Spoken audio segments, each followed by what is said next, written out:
Can you please introduce yourself? Yeah, man. Dean, designer, owner, co-founder of 17, Channel 17. My name's Dems. I'm a multidisciplinary artist. At the moment, I would like to say I'm a designer, co-founder of Channel 17. What inspired the name 17 or the number? It came from both of our lives, to be honest.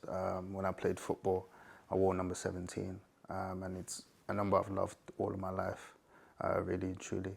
And we both really had an affinity for the number. Dems is born on the 17th of April. So when we met up and started making clothes together, it just worked.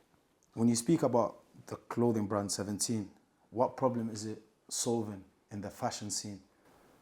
I think the problem that we're looking to solve, or in the midst of solving, is ensuring that clothes are a lot more personal to the people that we work with, the clients that we have, and ensuring that they feel like themselves in their clothes. So offering, customization services, offering tailoring services. In the future, we understand it's going to be a difficult roadmap as a brand, specifically a clothing brand. It's a lot of resources, a lot of capital. But I think starting that from now is very important to ensure that the brand ethos is strong and the foundations are laid correctly. What does it really represent and what makes it different? What makes the brand 17 different than the other brands in your space?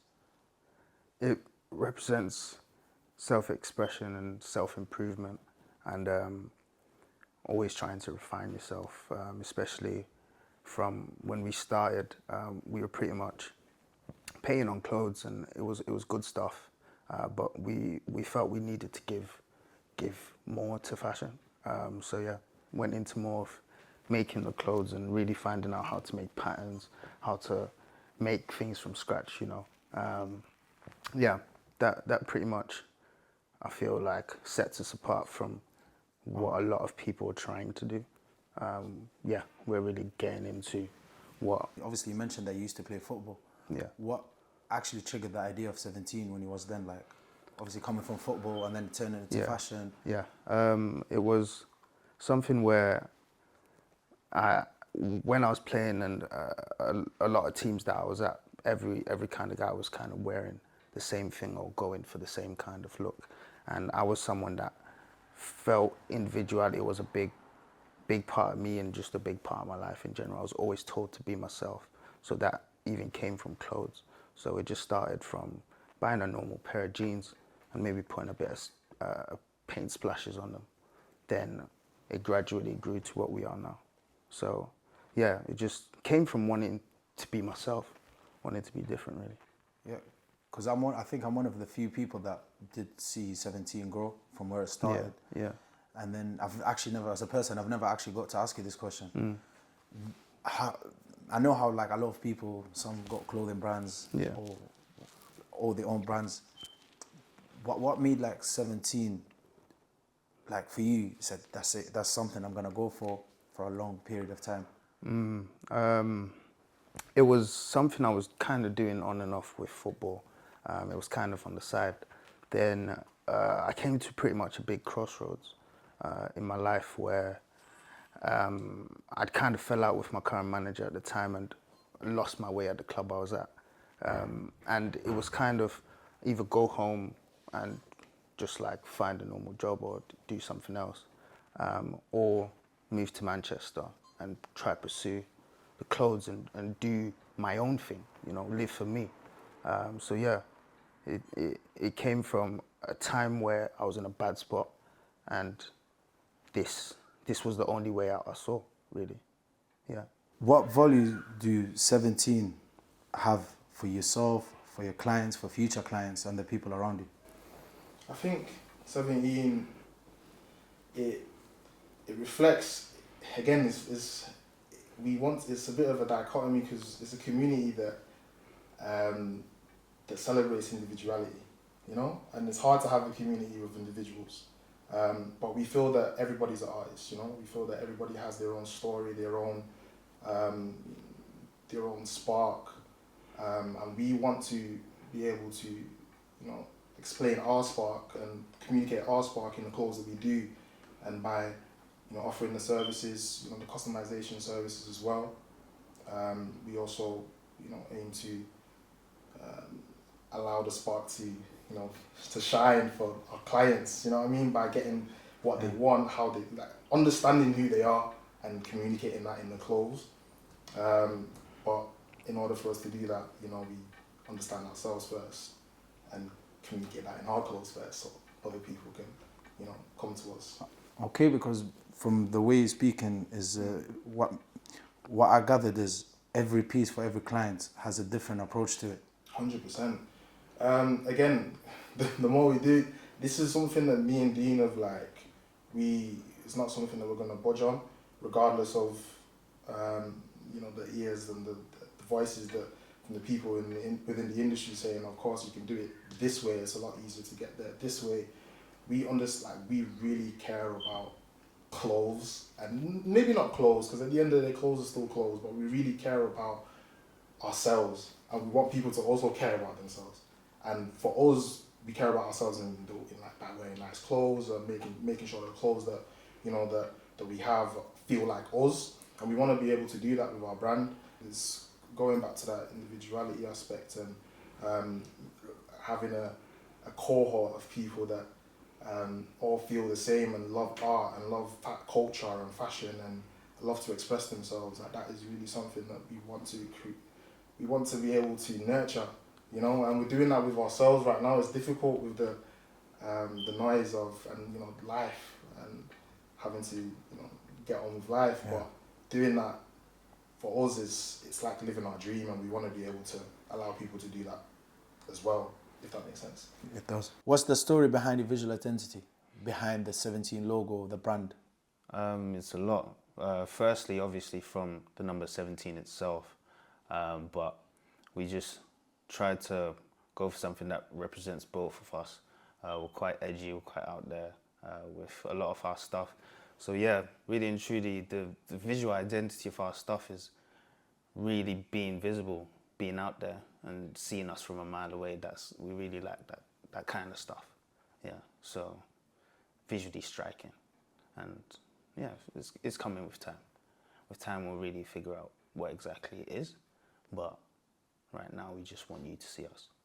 Do you think people who know 17 already, in terms of your friends, your clients, including yourself, yeah, does it already give a feel like visual identity when you post, when you do campaigns?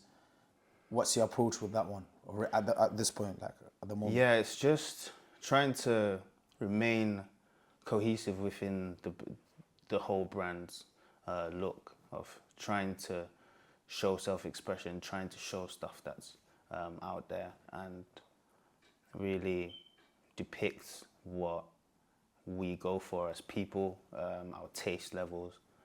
Yeah, really. So it's a mix of a lot of things. As a clothing brand and a fashion designer, there is a big side to it when it comes to business.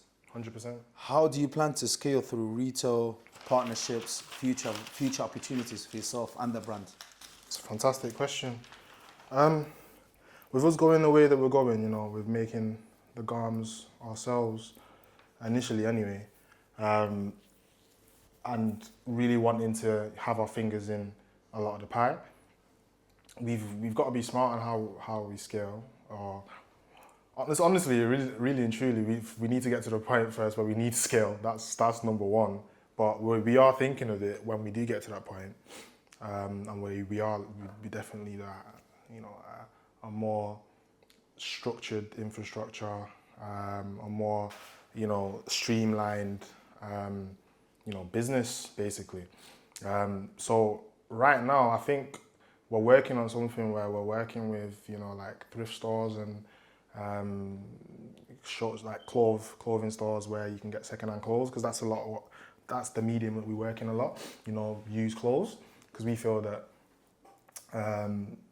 like, again, we like to use what we've got, and for personally, I just hate I think I touched the mic. I just hate like wasting things. So we've been using upcycled garments, upcycled denim, upcycled cotton, upcycled everything, anything that we can use to reinvent and make into another product.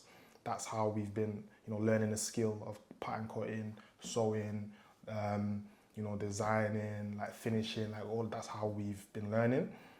It's obviously a lot more cost effective for now, but because we're doing that, that's what we thought. Okay, business wise, we need to start. Obviously, we need the cash flow. We need to also have somewhere to house our inventory. Even though we've got a decent spacious house, but we don't want everything here, and we also want to have somewhere physical where people can go and buy the clothes, not just online. So I would say retail for now is where we're really heading towards, and keeping it within our niche. Again, for now, I'm not saying that like in the future we won't move away from the upcycled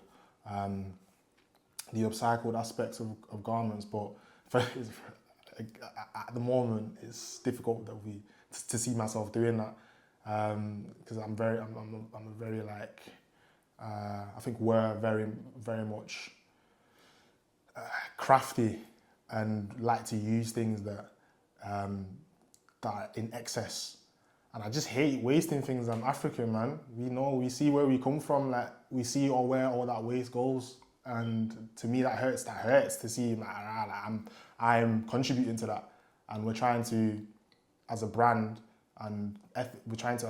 move ethically in that sense, if that makes sense. So that, again, we're not saying that we're going to go away from manufacturing overseas, and looking to house our garments with bigger brands or bigger, more like fashion orientated retail companies. Your Selfridges, that's the big plan. But for now, use what we've got. Not charity shops, but like thrift shops, vintage shops. We're in talks with a couple of vintage shops in Manchester. We're just building the inventory, which is what you're seeing me do now. Obviously, you spoke about your visual identity, how you started 17 and how it's going so far. Yeah. How do you want people to feel when they interact with 17? I want people to feel inspired from the people that help make the stuff. So, for example, if one client collaborates with us on a pair of jeans, I want someone to see someone else in a fit they made and think, oh, I could probably do that, and get their brain starting to think. So, yeah, really and truly, we want people to feel inspired to create, really, yeah. Obviously, I know you on a personal level. Yeah. Obviously, my friends, I know you for a long time now. I know that you don't do just 17. Yeah. What inspires you outside of 17? Quite a few things, really. Picked up music probably about the same time I started 17, properly in Manchester anyway. So music, art. I love creating art, paintings, whether it's drawing or just painting. And I just recently got an electric guitar, so I'm starting to learn that. Yeah. Who's your target audience and how do you connect with them? I think our target audience are going back to the self-expressive or self-expression ethos of our brand. People who are self-expressive, innit? And art lovers, people who aren't afraid to stand out from the crowd.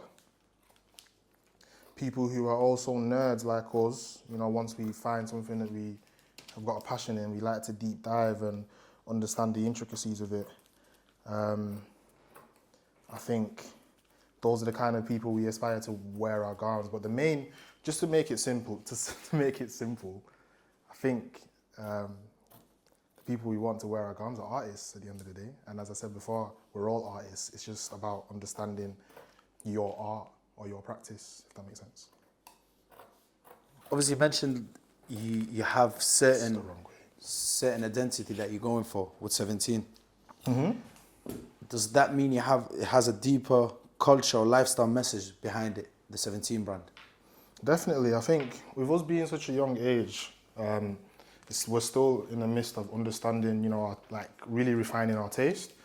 But in regards to how, like the lifestyle aspect of it, I don't know. It's more in the sense, like, I think the lifestyle bit comes in understanding you and understanding what you like and understanding that, that you have the power to, express yourself. Do you get me? And we don't want to push a lifestyle. We want to push a way of thinking, rather than a lifestyle. And that's very difficult to do with clothes. But the clothes are just a vehicle at the end of the day. You told me you're a musician. Talk to me how you're looking to combine music with your brand. Music is an integral part of life. Everything needs a soundtrack to it, and it's something that I thought about 3-4 years ago when I started making music, because it was something like, okay, you're gonna make your own clothes, are you gonna put other people's music on top of it? Nah. So I just started making music from that point, and it links in because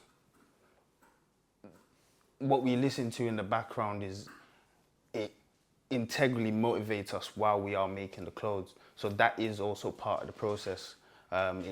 It links to your mood that day. So for example, with one of our clients, let's say you're feeling edgy today, you're gonna probably put on something a bit more rock starish, and we want to give you the fit that's gonna go with that. It's gonna be a black pair of pants, leather jacket, look like a real rock star. But sometimes if you're feeling breezy, if you're feeling cool, we give you something wavy, some blue jorts, white tee, get me, on holiday. It works. So the music has always been a part of it, but we're just now really starting to piece it together with the whole mission. Yeah. I can see that you have a lot of paintings here. How does that link with the brand? Well, as you can see from the t-shirt, like, we're not shy to express that we're artists. But in regards to how it links to the brand, and when you're talking about are we talking about the practice of like your painting and making paintings? In that case, that's how I started my creative journey, I would say. To be fair, I feel like I've always been a creative. I've always been surrounded by creatives. I've always been that kid that always, looks at something and tries to like rejig it to how I think it would look or how I think it should look. But I think around COVID time, that's when I just started sketching and just drawing. My big sister used to be she still is an artist, and I used to watch her as a kid. Like, I used to see her draw and stuff, but I would never do it. I just never had time for it. Sometimes in school I would like draw cars and that, but that was not like something that was like I thought I had a passion in until COVID, and I started drawing and painting. And I remember I did like a self-portrait. Like, this is without knowing anything about just drawing or like, the methods, the ancient methods and how to draw portraiture. And it was fantastic. I was like, wow, like, I might have a talent for this. And yeah, that's honestly how we met, because it's mad. Like, yeah, art is literally the root of the brand, because it's honestly how we met. I seen Dean painting on clothes, and I was like, I paint, I draw, we can do this together type stuff, And yeah, like, that's just how it links, So that's why we like to communicate that a lot within, our design language, within, how we portray ourselves. And since we've linked up, we've been, learning from each other, taking skills that one of us may be better at and refining that within ourselves, if that makes sense. So obviously with Dean making music, sometimes I may jump on the mic. And with me painting and drawing, sometimes you see Dean pick up a paintbrush and go crazy like you may have seen before. So yeah, like, it really is something that's important to us. It's another way for us to express ourselves, and it's another skill, I think, that's important for me to keep refining as I live on this earth. What would success look like for 17 in the next few years, decade? In the next few years, it's definitely moving into a studio space. Getting to a point where we can have all of our creative habits in one space. So music in one corner, having a sewing machine in the other corner, production studio in the other corner. So everything is in one house. That's what we're really looking to do within the near future. Then within the next decade, being in big department stores across the world. I'm talking Paris, Milan, LA, New York type shit. So yeah. Obviously, you guys have mentioned art, the brand identity, your creative skills, I'd say. What kind of cultural impact would that have on 17 that you hope to get from it? Okay, so you talk about like the cultural impact we aspire to have. Basically what you hope to get from it for 17. I don't think we hope to get anything from 17. This is just a way for us to live, really. Like, that's just a way for us to express ourselves. But in regards to like the kind of impact that we want people to also feel like they're living. And I feel like it's hard, especially in the climate that we're in.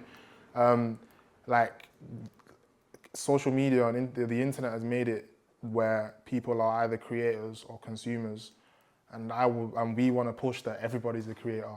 You know, like we've been taught that to be consumers first, but really and truly we're creators first. And that's what we want to, that's the impact we want to have. We want a kid from India to see one of our garms, or watch one of the piece of media that we may bring out, or come to one of our events if we have one in India, hopefully. But and feel like, wow, I can do this, or wow, I can pick up that skill or that thing that I thought wasn't cool or wouldn't get me money, or and I could actually go ahead and do that and enjoy myself and live. You may not be seen in a gallery, you may not be seen on the stage of Glastonbury or whatever, but being able to do it and be happy in the things, the art that you're creating, like that's what we want to like push, if that makes sense. So what I've gathered from this is you want to have your own space that you want to make your own pieces in, and at the same time produce what you really want to produce. Is that the space that you have now, is it limiting your creativity, limiting your access to more? Yeah, there's only so much you can do at home, because it's somewhere you come to relax, and we feel like we work well in this space, but we've definitely outgrown it. I feel like we need a more expansive space to really show what we've worked on, a place that is synonymous with the brand and can be identified through that for years to come. And I feel like a studio will be the right place to implement those things. So having different ornaments showing 17 throughout that, yeah. Understood from everything that 17 show is before you guys done everything, there has been a lot of manifestation behind it. 100%. Has anything that you manifested, have you already accomplished within 17? Definitely this. Like, we manifest, you're literally looking at it. Everything we've done, we manifested it, we've thought about it, we've worked towards getting there, and we've got there. And now, obviously, they say that it's a slippery slope from there. You think, once you get to the place where you want to get to, that everything's happy, everything's fun and dandy, and like, that's it. But that's just never it. And now we're here. Like, I remember 2 years ago, I was living in my mum's house, getting a train to Manchester from Blackburn, and just every day almost, and just pitting on clothes and being tired and going to work and then doing the same thing, repeat, and thinking, right, I can't wait to have my own space. I can't wait to be able to wake up and be working towards something with one of my best friends, what I'm trying to say? And it's happened. Like, this is exactly how I thought my house would look like, when my first ever house, when I've moved outside of uni, would look like, and this is it. And now it's the next step. Okay, now we understand if we want to be a business and we want to be taken seriously, we can't be running our operations from our house. You know what I mean? but step by step in the future, get our own space, get our own shop, things of that nature. But for now, I'm living my dream. Yeah. Great. Thank you, Dams. All the Appreciate best, you, my mate. Thank you, mate.